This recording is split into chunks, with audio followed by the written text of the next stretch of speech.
En 1990, Vanessa Paradis et Florent Pagny étaient en couple et vivaient dans un atelier d'artistes dans le 14e arrondissement de Paris.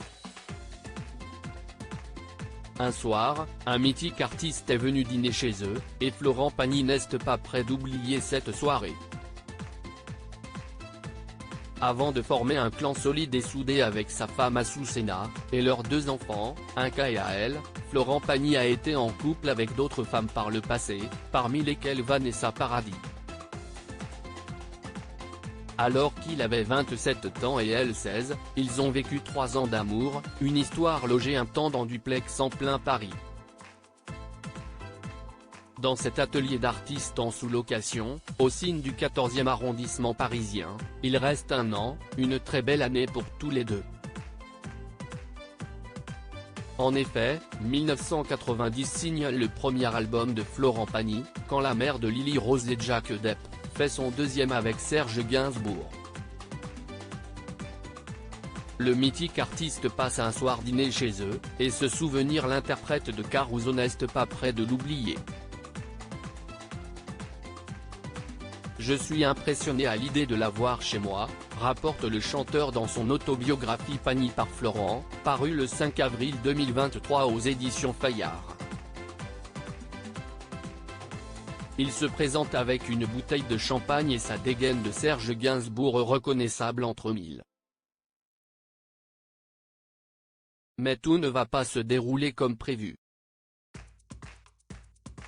Je lui tends la main, mais il me passe devant sans me dire bonjour, se souvient Florent Pagny. En somme, Gainsbourg me met avant. Si est drôle parce que évidemment, je pense d'abord, quel malpoli, il vient voir Vanessa et le reste ne l'intéresse pas.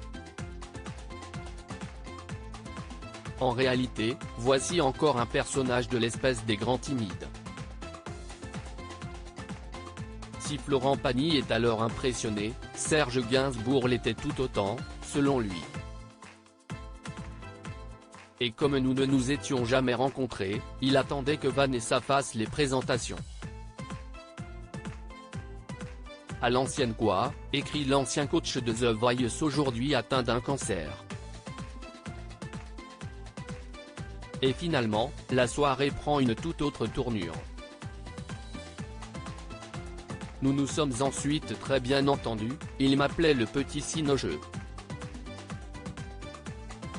Gainsbourg, quand il t'aimait, ça se sentait. Je lui ai chanté, dans un numéro de Sacrée Soirée qui lui était consacré, sa chanson reggae aux armes etc. Il m'a troué le cul, a-t-il dit en plateau, si est un perfectionniste.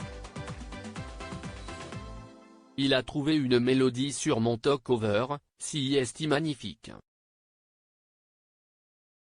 Ah, si est un moment qui me reste, celui-là, conclut Pagny, à propos de cette étonnante rencontre.